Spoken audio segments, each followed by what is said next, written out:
Rajkot range IG નિલીપ રાય છે તેમના દ્વારા જનસંપર્ક સભાનું આયોજન જે છે તે કરવામાં આવ્યું છે, એટલે કે દ્વારકા, સુરેન્દ્રનગર, જામનગર, રાજકોટ ગ્રામ્યના જે અરજદારો છે કે જે વ્યાજના ચુંગલમાં ફસાયેલા છે તેમને સાંભળવાનું આજથી શરૂ કરવામાં આવ્યું છે. નિલીપ રાય છે તેઓ પોતે જ તમામ જે અરજદારો છે તેમને સાંભળી રહ્યા છે. અહીંયા કેટલાક અરજદારો આપણી સાથે છે, કેટલા વર્ષોથી તેઓ વ્યાજના ચુંગલામાં ફસાયેલા છે, શું માંગ છે, કારણ કે અત્યાર સુધી ઘણી જગ્યાએ તેમણે પોલીસ અરજી પણ કરેલી છે પણ તેમને સાંભળવામાં આવ્યા નથી તેવું પણ તેમનું કહેવું છે. હવે નિલીપ રાય જે છે તેમના દ્વારા જ્યારથી ચાર્જ સંભાળ્યો છે ત્યારથી તેઓ એક્શનમાં આવ્યા છે ને ત્યારબાદ હવે તરત જ તેમણે વ્યાજના ચુંગલમાં ફસાયેલા લોકો જે છે તેમને સાંભળવાનું શરૂ કર્યું છે. અહીંયા ઘણા લોકો છે તેમની સાથે આપણે વાત કરીશું. બેન, શું નામ છે તમારું? મારું નામ પ્રીતિબેન પ્રફુચંદ્ર ભાવસર વાંકાને રહું છું. અને ઘટના એવી બની હતી કે વ્યાજે પૈસા લીધા હતા 11 લાખ રૂપિયા અને પરત દેવાઈ ગયા છે. અને બીજા મારા છોકરીના ખાતામાંથી એને 5,30,000 ઉપાડેલા છે. અને મારા નામના ચેક છે, મારા છોકરીના નામના છે, મારા છોકરાના નામના. અને બીજું ઉપરાંતથી કે એના જે કાકા છે ને વિમલ કાકા, વિમલભાઈ કુંવરિયા, એના નામે એમાં એને ચડાવ્યું છે. પણ હું આ કંઈ છું જ નહીં આમાં, અને હું ગઈ નથી. હું ઘરની બહાર નીકળતી હતી. મારા ઘરવાળા ગુજરી ગયા એને 9 વર્ષ થયા અને હું વિધવા છું. અને મારી છોકરી છે એના મેરેજ થઈ ગયા હતી, એ પાછી આવી છે. મારો છોકરો છે અને છે મારા વેવાયેલા. મારા છોકરાની સગાઈ અને કાકાના છોકરા વેરે દીકરી વેરે થઈ હતી. અને સગામાં જ બધું થયું છે. આ બધું કેટલા રૂપિયા તમે લીધા હતા અને કેટલા ચૂકવેલા? 11 લાખ લીધા હતા, ચૂકવાઈ ગયા બીજા. અને 5 લાખ રૂપિયા એને બેંકમાંથી પાછા લઈ લીધા, 5 ને 30,000 રૂપિયા.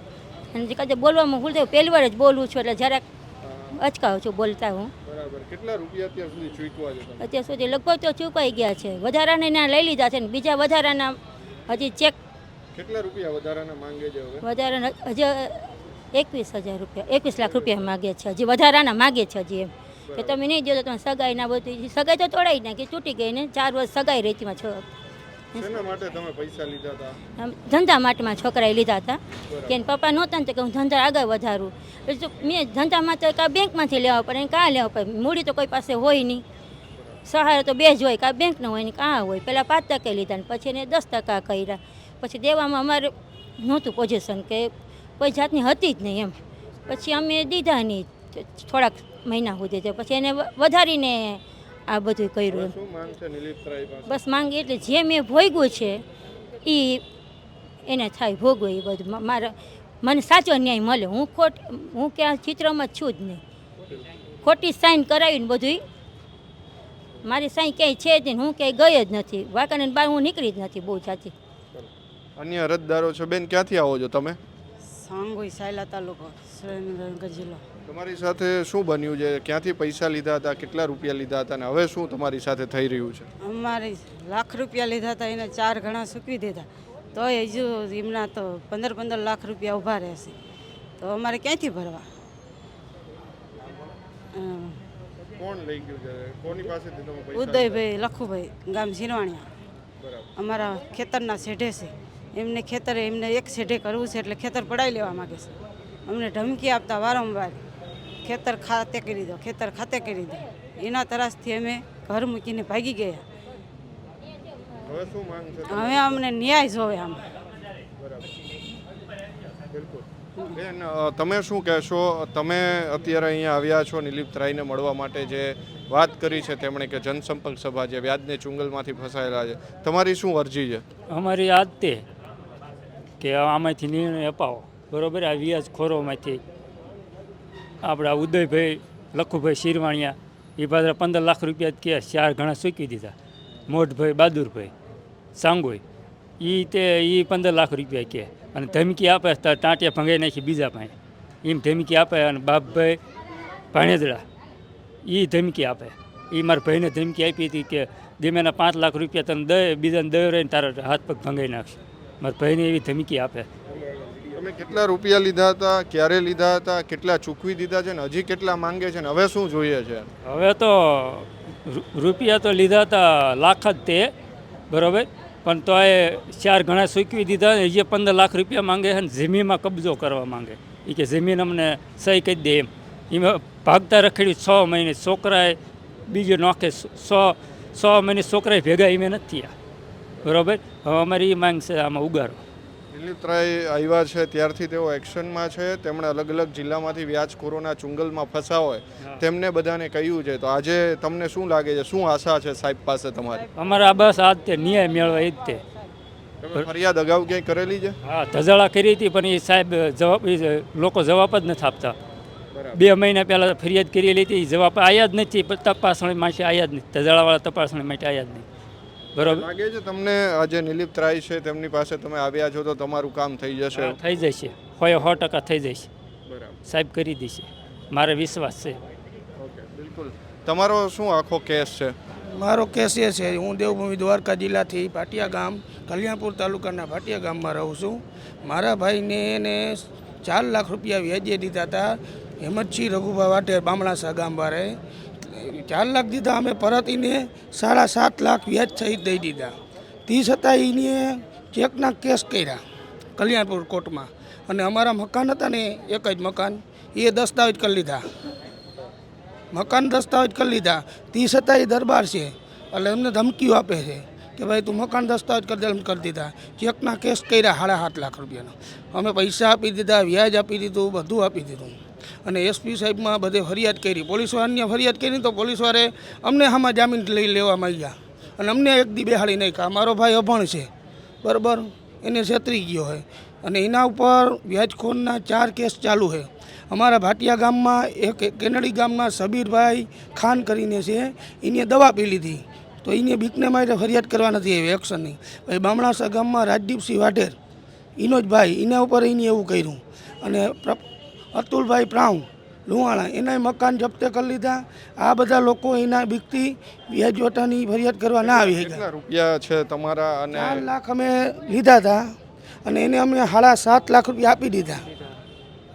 તે છતાંય તો એક્શનમાં આવ્યું, ધાક ધમકી દઈ અને અમારા પાસે એક ખાવા પીવા મકાન હતું, એ દસ્તાવેજ કરી લીધું. અત્યારે અમે રહીએ, કબજો નથી દીધો. અને ગેંગલેમિંગનો કેસ મારા ઉપર કર્યો. અમે ડીવાયએસપી સાહેબમાં ગયા હતા, નિવેદન દીધું, એ દીધું પણ કોઈ એવું એક્શન ના લીધું. હવે નિલીપરાય આવ્યા છે, શું આશા છે એની પાસે? આઈજી સાહેબ ઉપર મને પૂરેપૂરો ભરોસો છે, પૂરી આશા છે કે અમારો આ કેસનો ફેસલો જલ્દી લઈ આવશે અને પૂરેપૂરો ભરોસો છે. એટલે અમે દેવભૂમિ દ્વારકા જિલ્લાથી અહીંયા આવ્યા છે અને આનો ત્રાસ બહુ છે. હિંમતસિંહ રઘુભા વાઢેર બામણાસા ગામ, એનો એવો ત્રાસ છે. ઘણા લોકોએ દવા પીધી, હું નામ આપી સાહેબને. આ લોકોએ દવા પીધી, એના ત્રાસથી અહીંયા આવ્યા નથી બીકને મારે. અને અમને ધમકાવે છો. આ તો અમે હવે મકાન એક રહ્યા, મારા મા પપ્પા અને મારા ભાઈ, 2 ભાઈઓ છે, મકાન એક જ છે. અમારા ખાતે કંઈ જમીન નથી, ખાતે નથી, તો જામીન માગે તમારે ક્યાં દેવું? એટલે એસપી સાહેબને અહીંયા અમારા ગામના પોલીસવાળાએ અમને ગાયને એક દી બેહાડી દીધા. હું નામ આપી દઈ, એવું નથી. બધા પોલીસવાળા અહીંયા બેહાડી નીમકે જામીન લાવો, ના લાવો, કોઈ એક્શન લેતા નથી. એને હામી ખુરચી આપે વ્યાજવાળાઓને. હવે તમને લાગે છે નિલીપરાય આવ્યા છે પછી આ તમારું થઈ જશે, સાહેબ કામ કરી દેશે. આશા છે, વિશ્વાસ છે. આઈજી સાહેબ આવ્યા તો અમારે એક અંતરનો ખુલાસો થયો. આમ દિલમાં એવું થયું કે આઈજી સાહેબ અમારું કામ કરશે. નિલીપરાયજી, આઈજી સાહેબ અમારું કામ કરશે.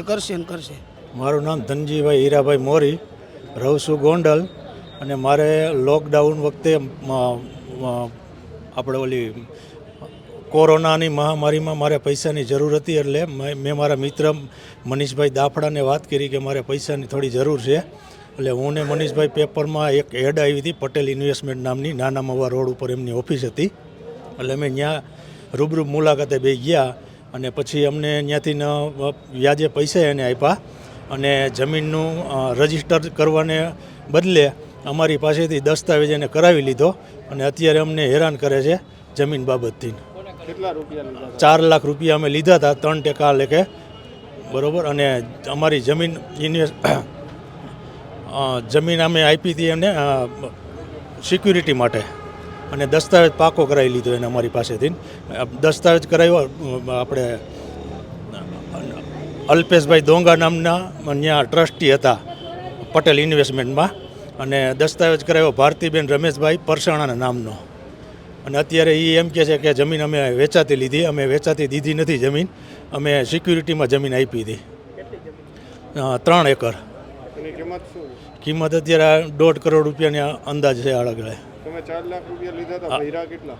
વ્યાજ ભર્યું મેં 6 મહિનાનું. પછી મને ખબર પડી કે આ તો પાર્ટી ઉઠવાની તૈયારી છે. પછી મેં વ્યાજ બંધ કરી દીધું અને મેં કીધું હવે મને દસ્તાવેજ કરી દો તો 2 મહિના પછી કરી દઉં, 4 મહિના પછી કરી દઉં ને આવી રીતે મને રમાડ્યો. 3 વર્ષથી મને રમાડે. હવે શું માંગ છે તમારી? હવે મારે ન્યાય જોઈએ, મારે જમીન જોઈએ પાછી. લાગે છે નિલીપ રાયે જે પ્રમાણે અત્યારે સંપર્ક શરૂ કર્યો છે એનાથી ન્યાય મળશે? આ ન્યાય મળશે મને, પૂરેપૂરો સાહેબથી ન્યાય મળશે મને. રસિકભાઈ ગણેશભાઈ સાંગોઈ ગોયલ સાંગોઈ વ્યાજખોરો તે હિસાબે મૂંઝાણા છે અને જમીન પસાવવા માંગે એમ 6 મહિનાથી બહાર છે, છોકરાએ બહાર છે. બરોબર, જમીન પસાવવા માંગે છે, લાખ લીધેલા એના 20 લાખ રૂપિયા કાઢે. આ ઉદયભાઈ લખુભાઈ શિરવાણિયા અને સાંગોઈ મોટભાઈ બહાદુરભાઈ એ ધમકી એટલી મારે. અને કાલ જમીનમાં હતા ને ત્યારે મારા ભાઈને ધમકી મારી કે તું હળે નહીં, જમીન અમારી છે કે ખાતા મારે ખાતા જમીન. એવી રીતે ધમકી મારે છે આ બધા લોકો. કેટલા સમય પહેલા પૈસા લીધા હતા તમે? બે વાર ત્યાં એમાં આપી દીધા. કેટલા રૂપિયા લીધા હતા? લાખ રૂપિયા. અને આપ્યા કેટલા? 4 લાખ આપી દીધા. હજી પણ પૈસા? એ તો 20 લાખ રૂપિયા માંગે. એ જ્યાં ઉદયભાઈ શિરવાણીયાવાળા રહ્યા ને એ કે મારે 20 લાખ રૂપિયા થાય ને જમીનમાં તમે ગરશો જ નહીં. અને જો આગા પાસે થયા તો કે ટાટિયા ફેંકી નાખી. ધજાળા કરેલી છે પણ એવડે કોઈ જવાબ નથી આપતા. એમના હગા છે. મારા ભાઈએ કરી હતી, એમ ભાગી નીકળી જાય કે પાસેથી કરી હતી પણ એ કોઈ જવાબ જ નથી દેતા. ધજાળાવાળા પોલીસ કોઈ જવાબ જ નથી દેતી. 2 મહિના થઈ ગયા. શું માંગ છે હવે તમારી? હવે અમારે તો આમાં છૂટવાની માંગ છે. સરકાર સાંગોઈ રહીશ. શેના માટે પૈસા લીધા? પૈસા તો જરૂરિયાત હતી, ટ્રેક્ટરના હપ્તા ભરવા એમાં લીધા હતા. પછી ડબલ જ કરતા ગયા. અહીંયા તારે દેવાના છે, અહીંયા એટલે દેવાના. નિત્યારના 20,000 રૂપિયા લે. આ ઉદયભાઈ નિત્યારના 20,000 રૂપિયા લે. અમારે તો સાહેબ આમાં છુટકારો મેળવવા સારું, નકા અહીં મેળવવા તૈયાર છીએ. મારું નામ ચિરાગ પરબતભાઈ સંઘાણી છે. ક્યાં ગામ છે? હું હાલ મોરબીમાં રહું છું, મોરબી જિલ્લામાં. શું છે તમારે અહીંયા? આજની મારી રજૂઆત એ છે કે મેં મોરબીમાં પ્રકાશભાઈ પીઠમલ અને સતીશભાઈ પીઠમલ પાસેથી 8 લાખ રૂપિયા જરૂરિયાત પડતા મેં વ્યાજે લીધા હતા. 8 લાખ રૂપિયા ધંધાકીય બાબતે. અને મેં એને મારા પ્લોટનો દસ્તાવેજ કરી આપેલો હતો. અને ત્યારે અમારે એવું નક્કી થયેલું હતું કે જેથી તમે પૈસા પાછા આપો તેથી હું તમને પાછો દસ્તાવેજ રિટર્ન કરી આપીશ. અને એ પૈસા મેં 8 મહિના વાપર્યા અને 8 મહિનામાં મેં એને દર મહિને 24,000 રૂપિયા વ્યાજ ચૂકવેલું છે. પછી જેથી મારી પાસે પૈસાની સગવડ થઈ જતા મેં પ્રકાશભાઈને ફોન કરેલ કે તમારા પૈસાની સગવડ થઈ ગઈ છે, હાલો હું આપી જાઉં છું તમને. એટલે પ્રકાશભાઈ આવ્યા અને મારા ઘર પૈસા લઈ ગયા. એટલે મેં એને ત્યારે કીધેલું હતું કે મારો દસ્તાવેજ મને કરી આપો. એટલે પ્રકાશભાઈ કે કાલ ઓફિસે સવારમાં આવો, હું તમને ફાઇલ આપું, તમે દસ્તાવેજ કરાવી નાખજો. પછી બીજે દી ફોન કર્યો તો કે હું બહારગામ છું. એવી રીતના અઠવાડિયા 10 દિવસથી મને રોજ અવારનવાર બાના દેતા ગયા. પછી છેલ્લે મેં ફોન કર્યો કે હવે તમારે દસ્તાવેજ કરી દેવાનો કે નહીં. તો મને કહે તારો શેનો દસ્તાવેજ, તમે તો વેચી નાખેલ છે ને. એવા અવારનવાર બાના દેવા માંડ્યા મને. એટલે મારા પૈસા 8 લાખ રૂપિયા ચૂકવાઈ ગયા છે અને મને પાછો પરત દસ્તાવેજ એને કરી નથી આપેલ. ના, મારે પ્લોટનો દસ્તાવેજ છે, મારો પ્લોટ છે. એની આશરે પ્લોટની કિંમત 40 થી 45 લાખ રૂપિયા છે. આપણે આપણી દસ્તાવેજ જે પાછો કરી દીધો, આપણે વ્યાજ પણ ચૂકવી દીધું છે અને પૈસા પણ ચૂકવી દીધું છે. હવે આપણી માગ છે એ જ આઈજી સાહેબને આપણે રિક્વેસ્ટ કરી કે આપણે જે આપણો ન્યાય દેવરાવે અને આપણો પ્લોટ રહ્યો એ આપણે પાછો પરત દસ્તાવેજ કરાવી આપે. આપણી એવી માગણી છે પાછી અને એવી આપણી અપીલ છે. હા, સાહેબને જોતા એવું આશરે લાગે છે કે ના, એ સાહેબ કામ કરી આપશે બરોબર. અને આશ્વાસન પણ આપ્યું છે કે ના, તમારી અરજી તાત્કાલિક સ્વીકારવામાં આવશે અને કડક પગલાં પણ લેવામાં આવશે. એટલે એવું લાગે છે. ના, આવા અધિકારીઓની ખાસ જરૂર છે. કેમ કે આ વ્યાજખોરો જે દસ્તાવેજ ખોટા દસ્તાવેજ કરીને પડાવી લે છે લોકોની જમીન, એના માટે સખત કડક પગલાં લેવા જરૂરી છે. કેમ કે નાના માણસોની એકને એક જમીન હોય અને ખોટા દસ્તાવેજ કરી અને આ લોકો પચાવી પાડે છે. એના માટે આવા સતત કડક પગલાં લેવાની જરૂરિયાત જ છે.